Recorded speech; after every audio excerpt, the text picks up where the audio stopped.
Tonight on ABC News Live Prime, a shocking act of political violence. Charlie Kirk, conservative political activist, shot and killed while speaking at a college campus event. The founder of Turning Point USA, a conservative student organization. He had close ties to the Republican Party and the First Family. The president hosting the great and even legendary Charlie Kirk is dead. His influence on Capitol Hill strong. Lawmakers observing a moment of silence amid all the tributes. And yet more gun violence today, this time at a high school outside of Denver that left 3 students critically wounded with several more hurt, including the shooter.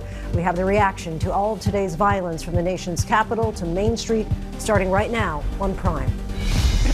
From ABC News World Headquarters in New York, this is Prime with Linsey Davis. Good evening, everyone. I'm Linsey Davis. Thanks so much for streaming with us. We begin with a horrific act of political violence, the shooting death of conservative activist Charlie Kirk. The commentator and outspoken co-founder of Turning Point USA was shot just after noon local time while he was speaking at an event at Utah Valley University. One single shot rang out and panicked students ran for cover. And let's be advised, UVU in Orem has had an active shooter at the Charlie Kirk event. We're getting several calls. We're trying to get more information. After questioning and releasing a person of interest, law enforcement sources say a manhunt for the suspected shooter is still underway. The 31-year-old father of 2 was on the first stop of his American comeback tour, speaking on campuses across the country when he was struck in the neck. Like that, you just hear the gunshot and I'm sorry.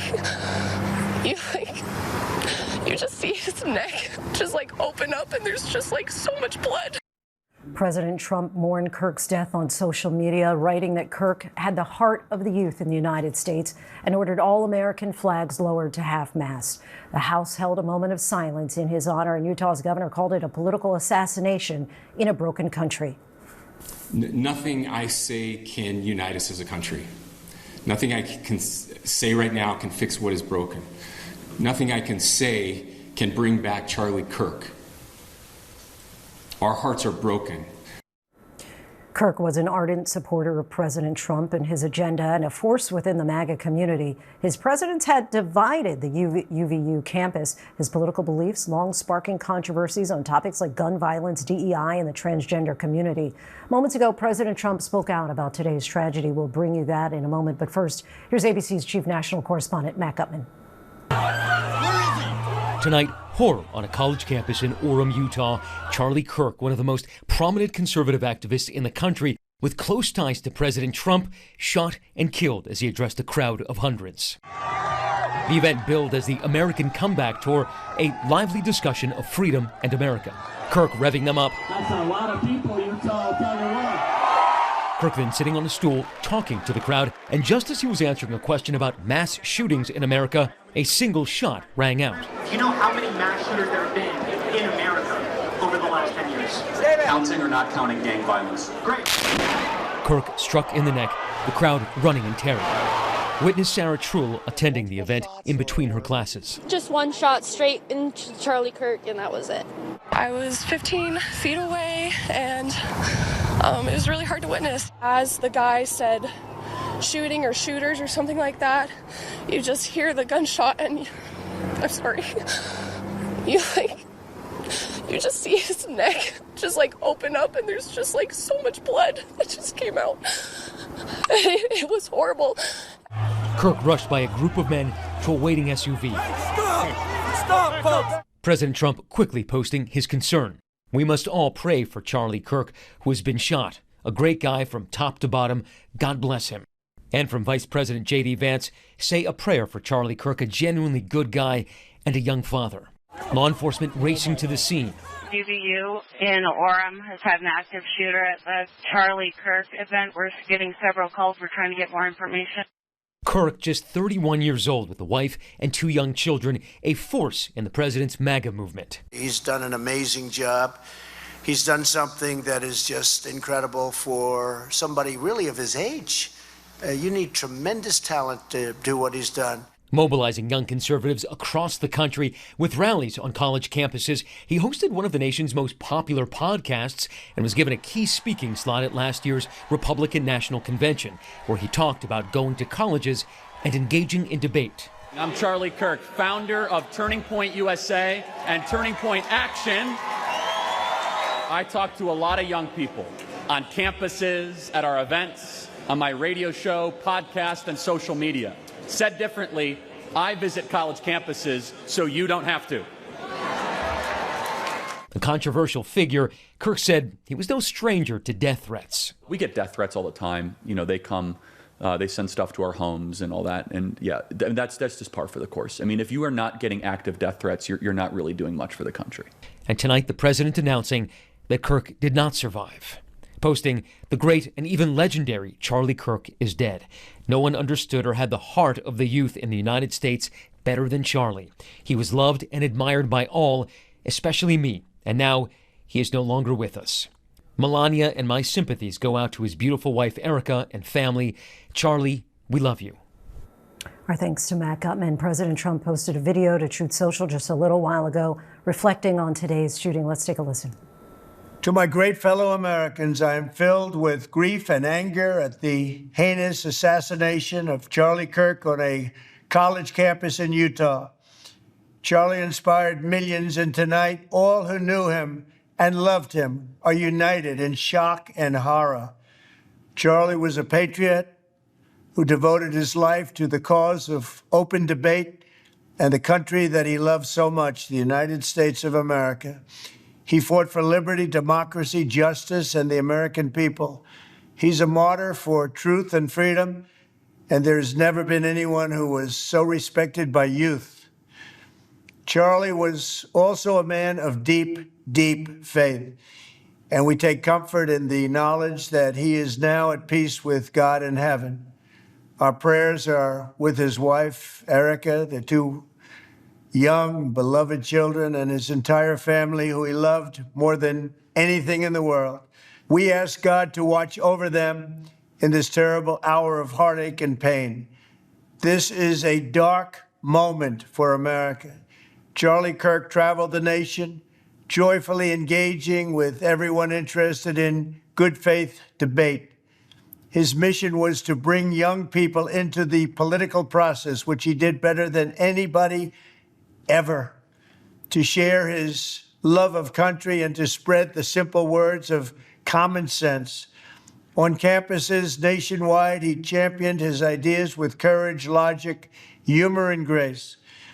It's a long past time for all Americans and the media to confront the fact that violence and murder are the tragic consequence of demonizing those with whom you disagree day after day, year after year, in the most hateful and despicable way possible. For years, those on the radical left have compared wonderful Americans like Charlie to Nazis and the world's worst mass murderers and criminals. This kind of rhetoric is directly responsible for the terrorism that we're seeing in our country today, and it must stop right now. My administration will find each and every one of those who contributed to this atrocity and to other political violence, including the organizations that fund it and support it, as well as those who go after our judges, law enforcement officials, and everyone else who brings order to our country. From the attack on my life in Butler, Pennsylvania last year, which killed a husband and father, to the attacks on ICE agents, to the vicious murder of a healthcare executive in the streets of New York, to the shooting of House Majority Leader Steve Scalise and 3 others, radical left political violence has hurt too many innocent people and taken too many lives. Tonight, I ask all Americans to commit themselves to the American values for which Charlie Kirk lived and died, the values of free speech, citizenship, the rule of law, and the patriotic devotion and love of God.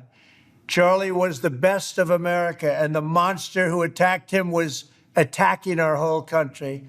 An assassin tried to silence him with a bullet, but he failed, because together we will ensure that his voice, his message, and his legacy will live on for countless generations to come.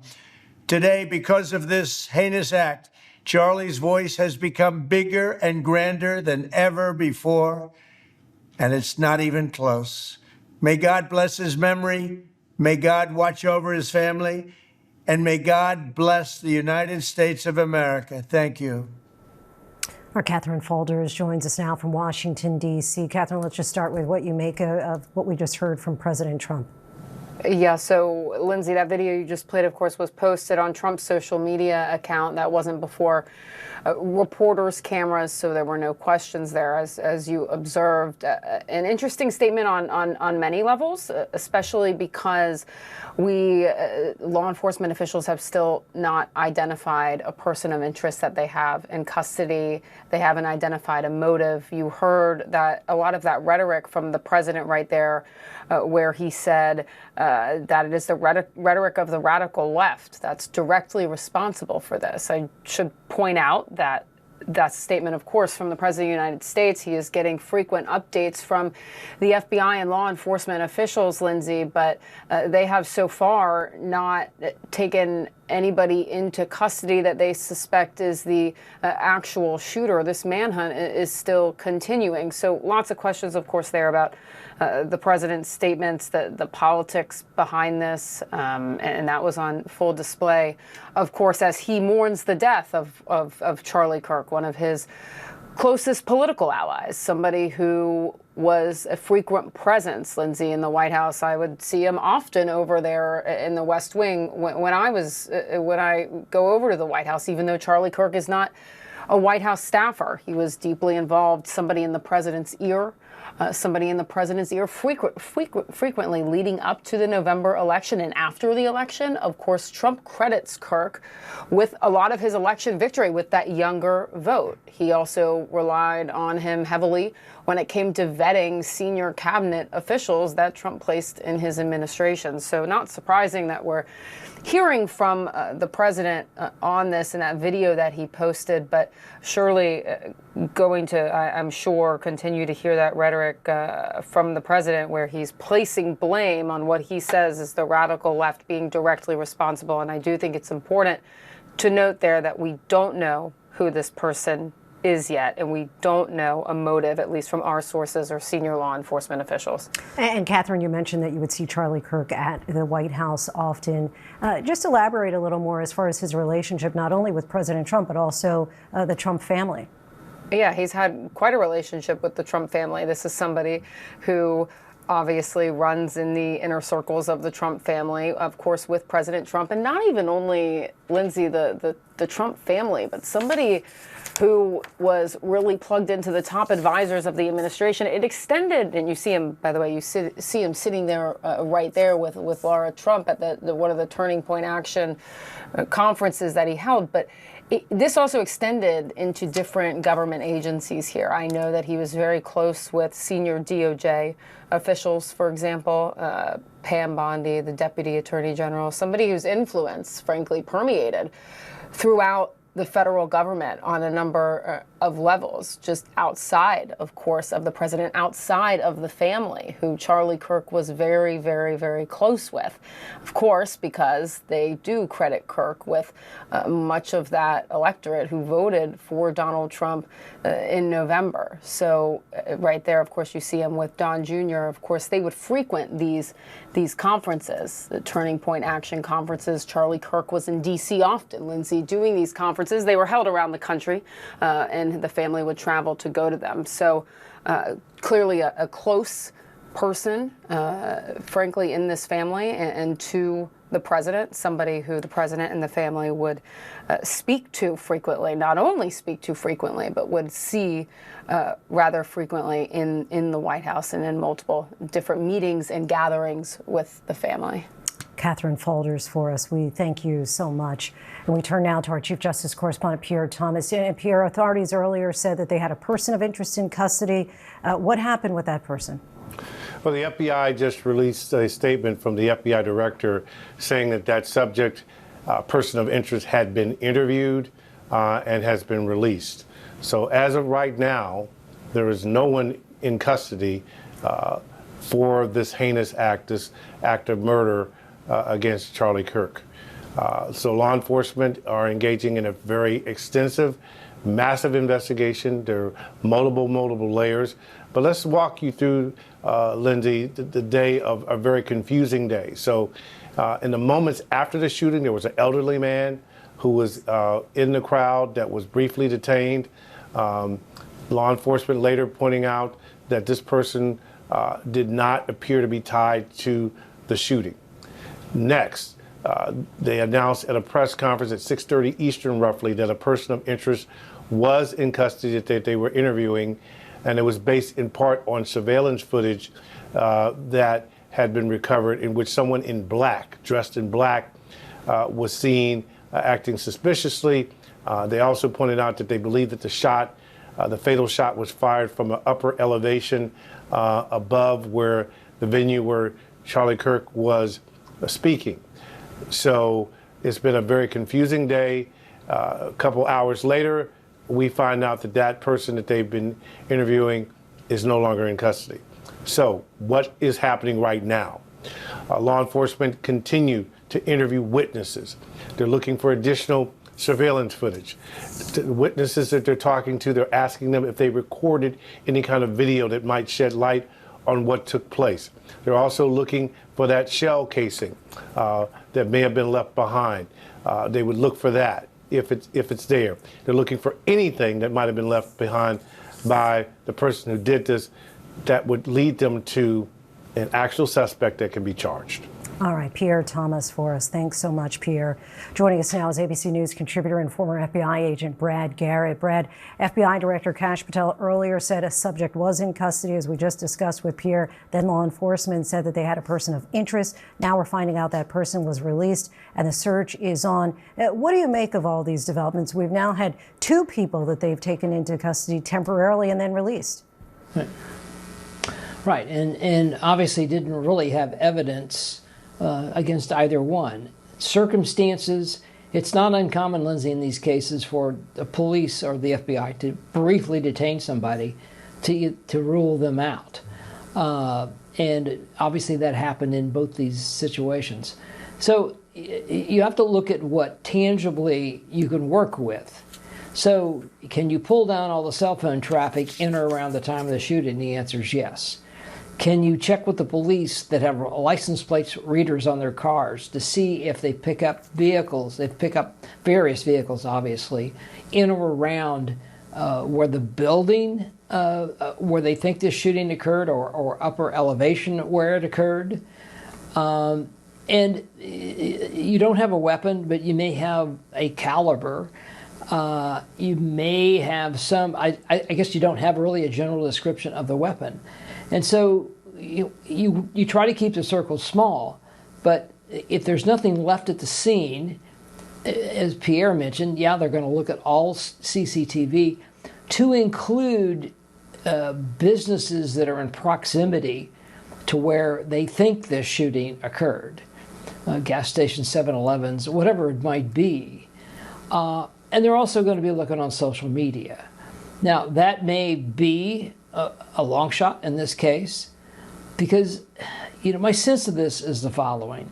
You got a person that's probably a little bit older, not a young person, who obviously has proficiency, probably had a scope, probably had a tripod, and was able to take his or her time for one shot that killed Charlie Kirk.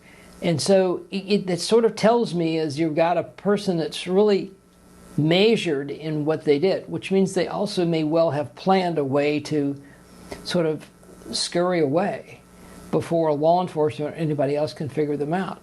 If that's the case, and he's not on social media, this case potentially could take a while to solve. I hope that's not the case. But you can only work with what you have.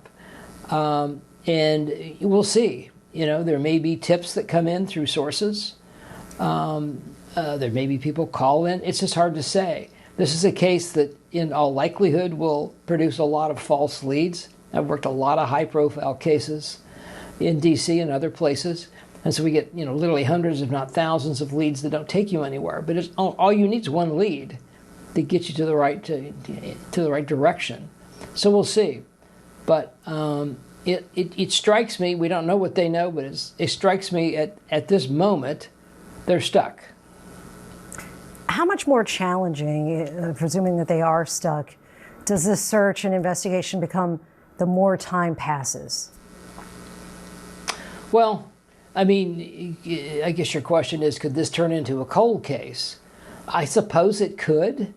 I think it's got enough profile to it, and you're going to have enough manpower committed to it at every level, city, county, state, federal, to keep plowing away through various leads. My sense would be that they're probably getting leads. Again, as I mentioned earlier, they may not be worth much, but people are calling them. People, will have questions about, as they describe, maybe a person dressed in black.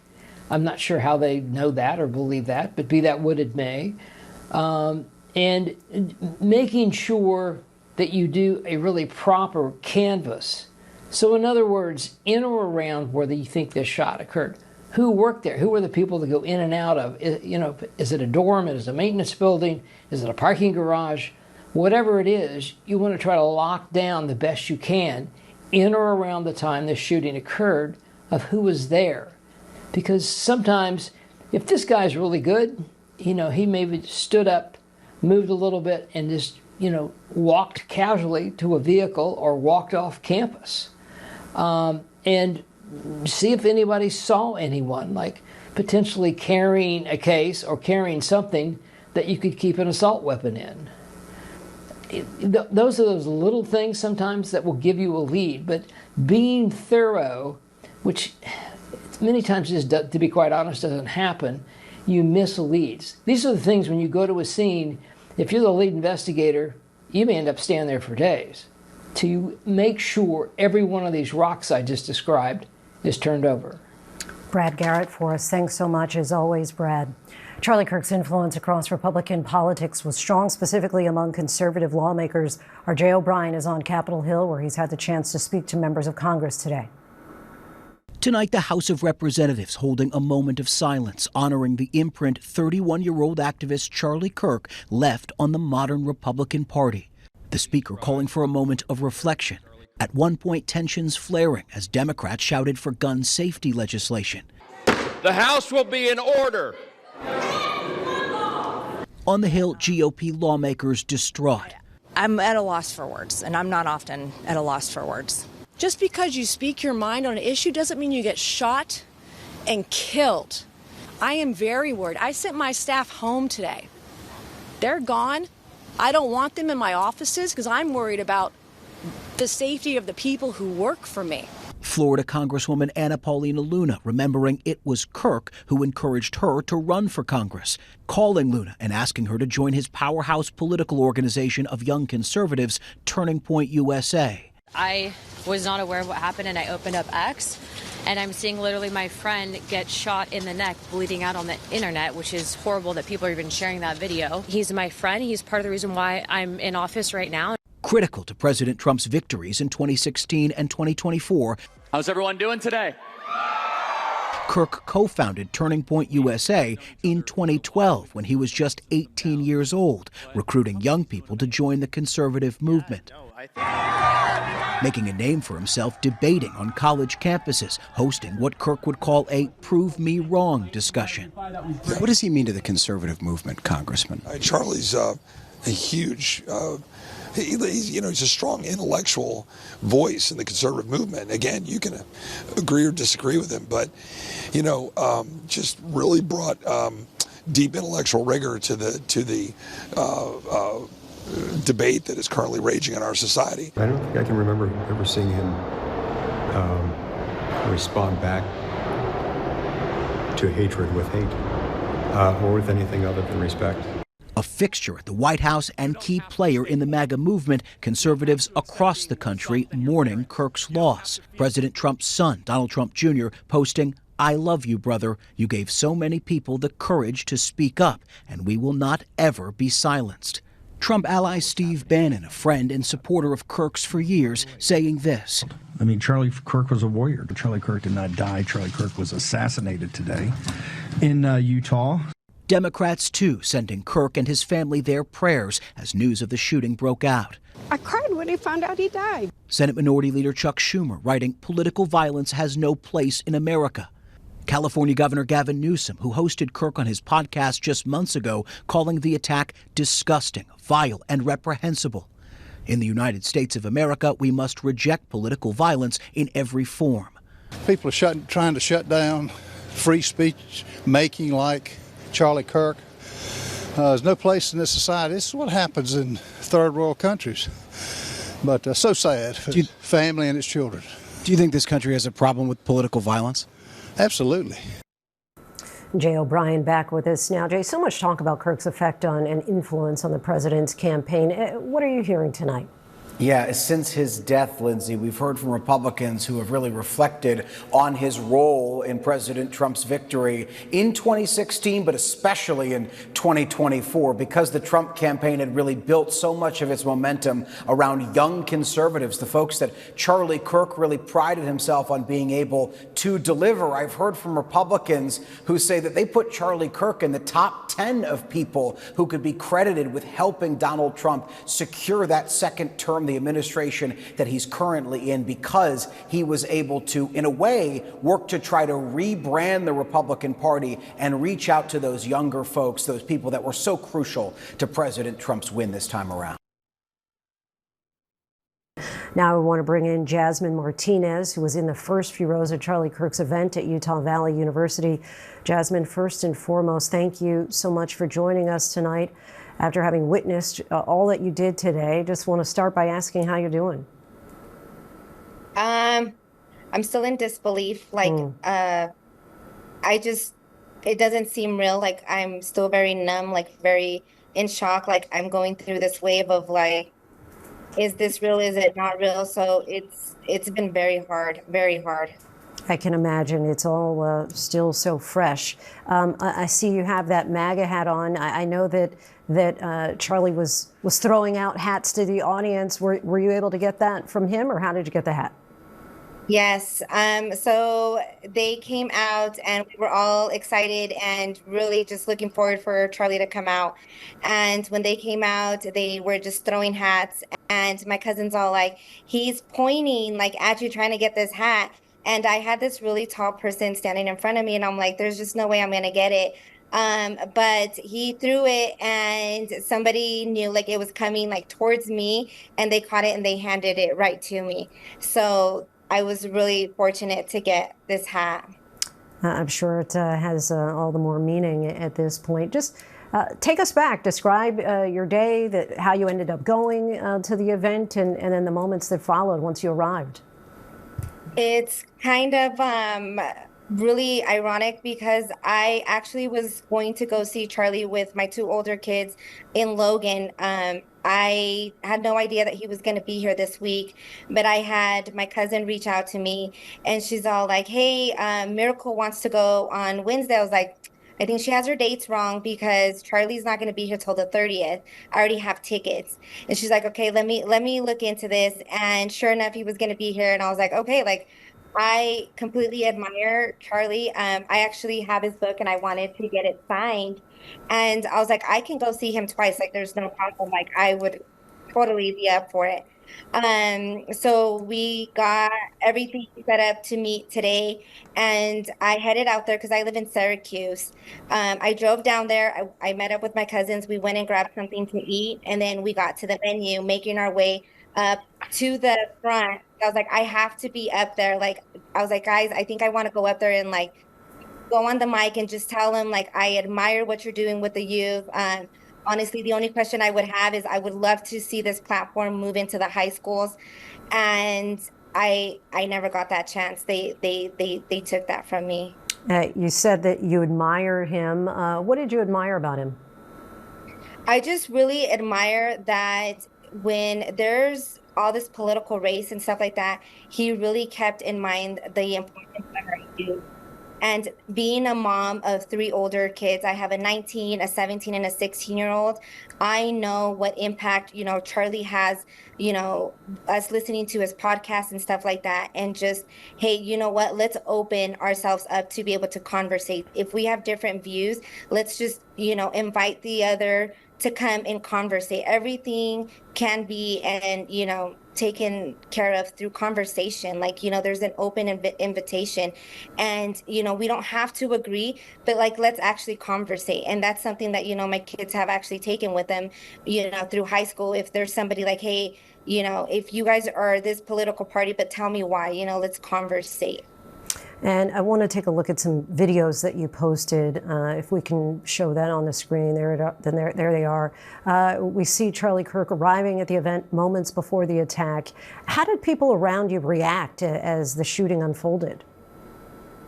I mean, before everything, everybody was like very amped. We were all waiting for him.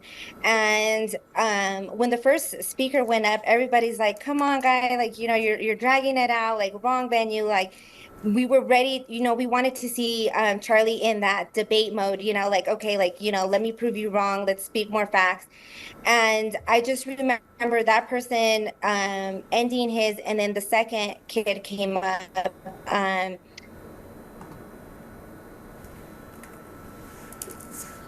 Okay, we are having technical difficulties. Unfortunately, we lost Jasmine Martinez, but we so thank her for joining us tonight.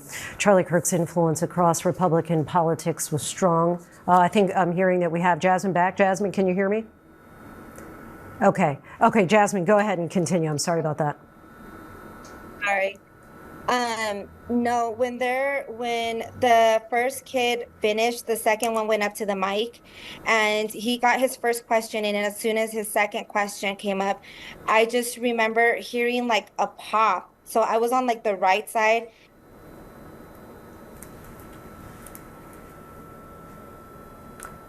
All right, we've lost Jasmine again, but our thanks to Jasmine Martinez. And now I want to bring in our chief Washington correspondent, Jonathan Karl. John, I know that you had the chance to speak with the president a short time ago. What did he tell you about his friend, Charlie Kirk?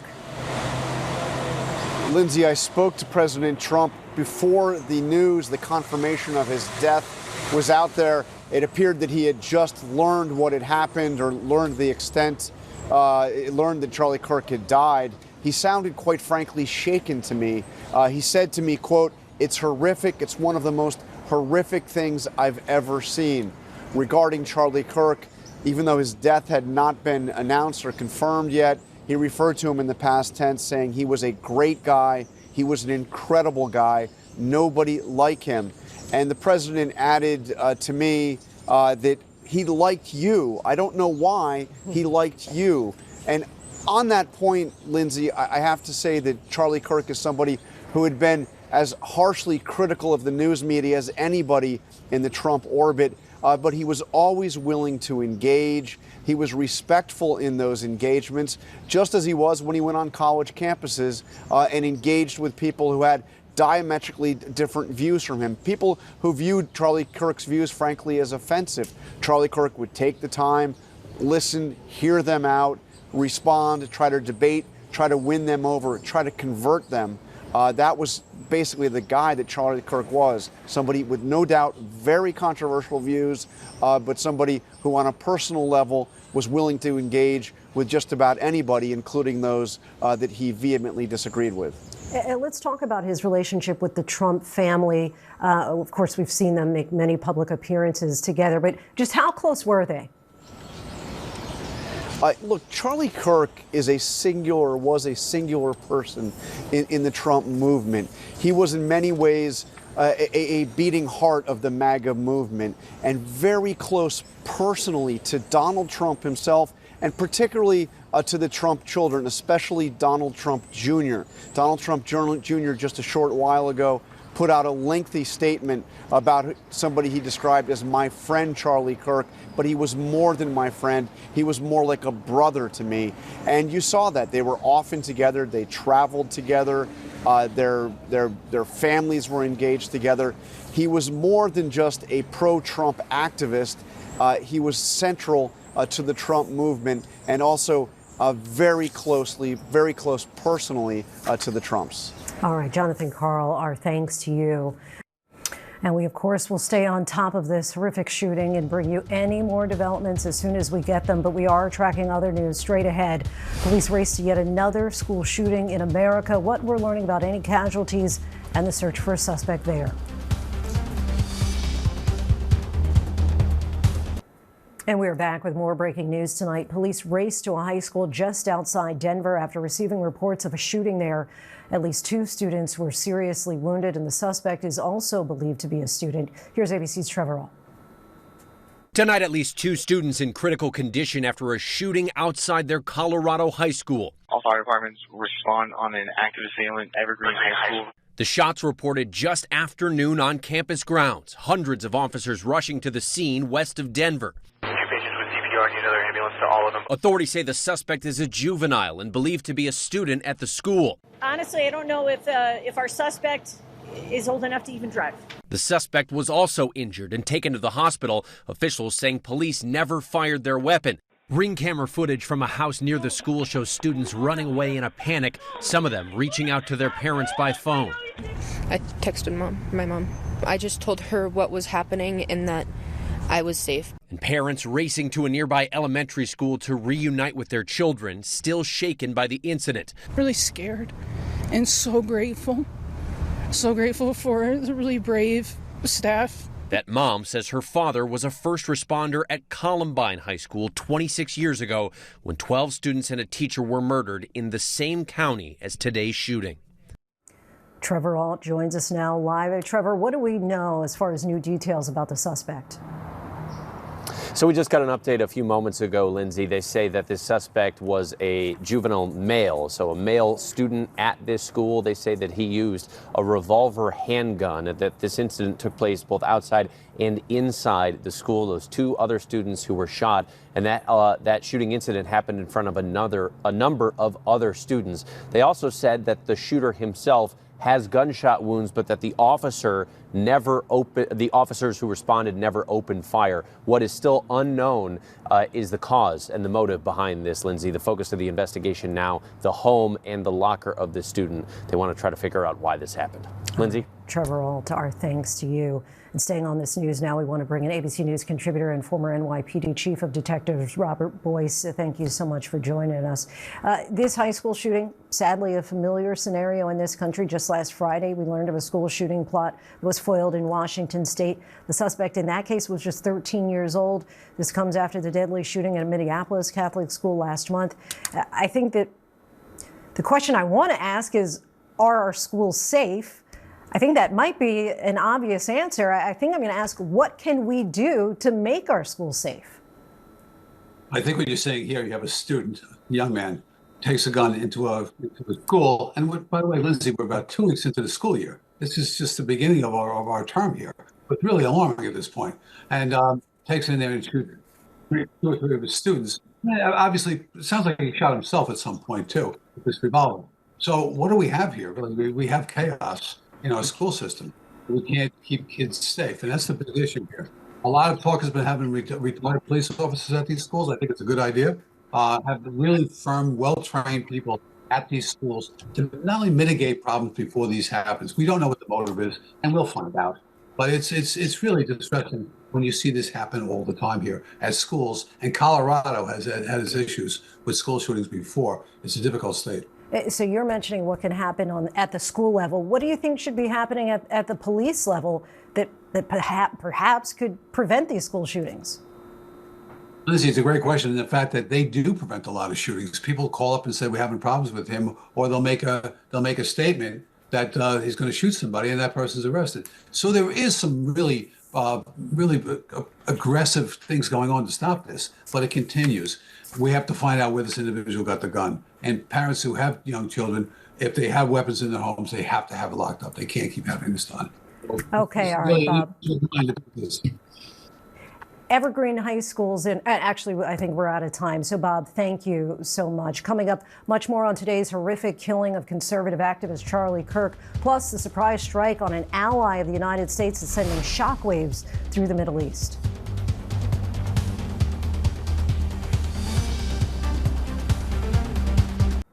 Welcome back. A major escalation by Vladimir Putin overnight, launching as many as 16 drones over Poland, violating their airspace and causing Poland and NATO to scramble fighter jets.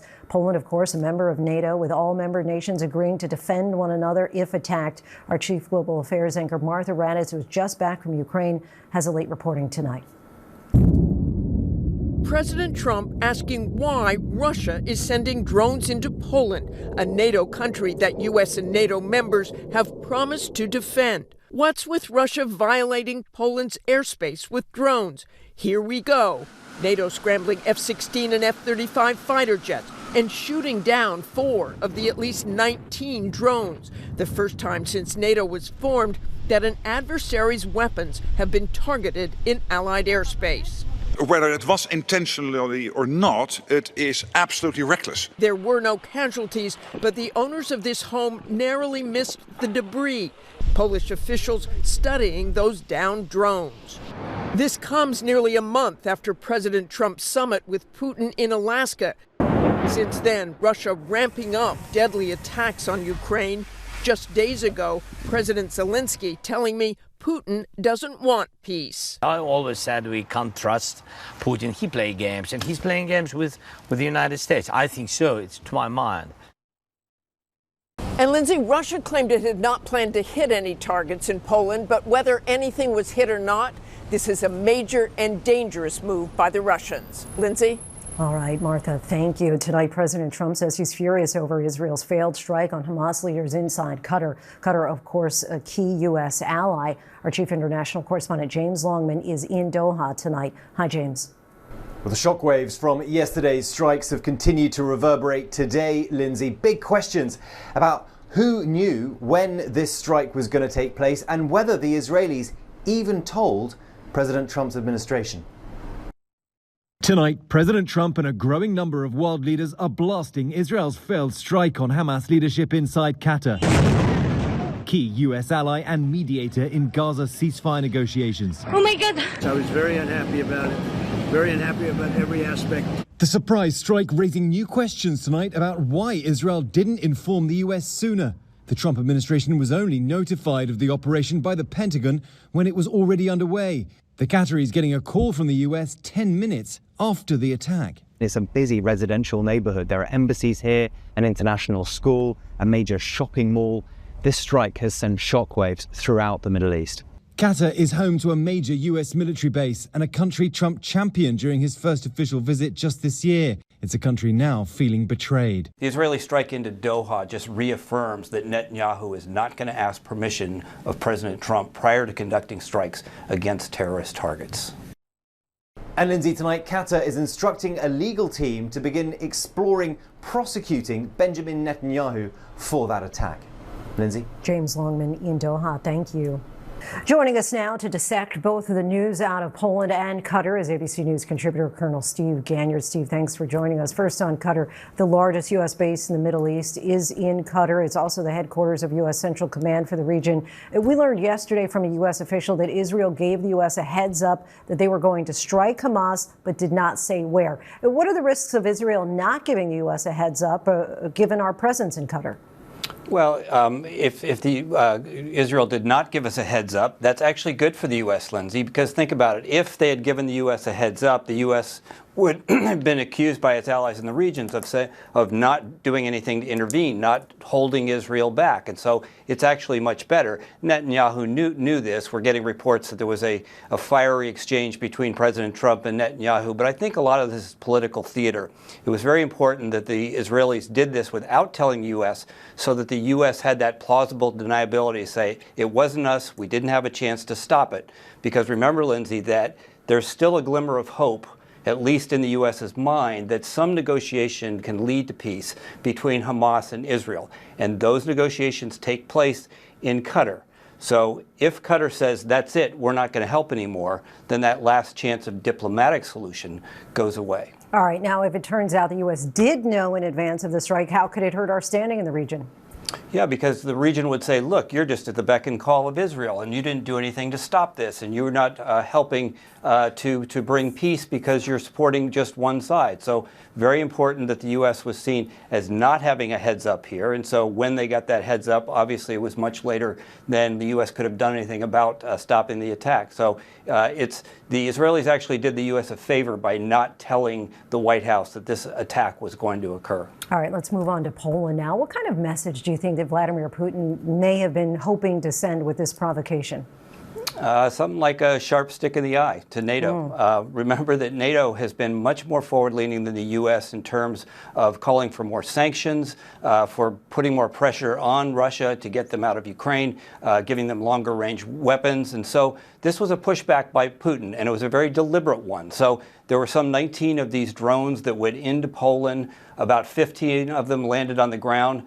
All of them, Lindsay, had no warhead in them. They were just drones. They were decoys. They were model airplanes.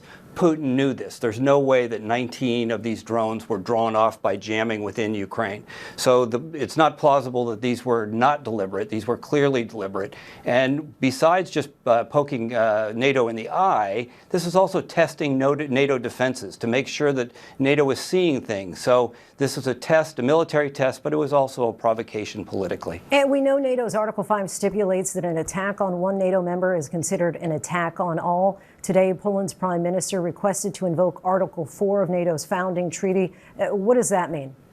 Well, it means that Article 4 is just a call for consultation. Article 5 is we're going to war because we've been attacked, and so all of NATO needs to join us in defending ourselves. So the fact is that this was a provocation because Putin sort of walked up to a line but didn't cross it by not putting any ordnance into Poland. It was something where the Poles actually came back and said, okay, this isn't an act of war, but it's clearly a provocation. We, NATO, need to do something about this. So that's the question, Lindsay. What does NATO do about this? And the answer, at least in Mr. Putin's mind, is nothing.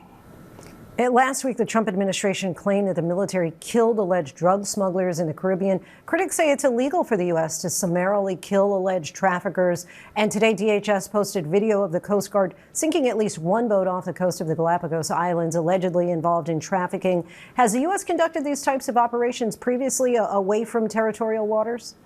So we think about the war on drugs. We've heard that for decades. The war on drugs is really a law enforcement war. So yes, when the U.S.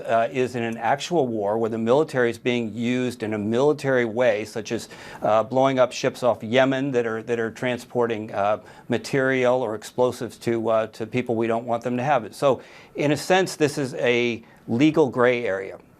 And the administration is saying that we believe that the drugs that are coming out of the Maduro regime and out of Venezuela are a national threat, and so we're going to apply military power. But it is certainly not, it doesn't have precedent in the way that it does with military operations in, say, the Gulf of the Red Sea or off Yemen. Colonel Steve Ganyard, always appreciate your time and insight. Thanks so much. We'll be right back. Finally tonight, tomorrow is the 24th anniversary of 9/11, two powerful beams of light reaching from ground zero into the sky. Earlier this week, officials tested out the annual tribute in light. The tribute will light up the skies tomorrow from dusk until dawn, done every year since 2002. And we leave you tonight with a live look out over Manhattan right now, 24 years after the horror the city witnessed. Political leaders from both sides of the aisle, including the president, will be here at Ground Zero tomorrow with a message of unity.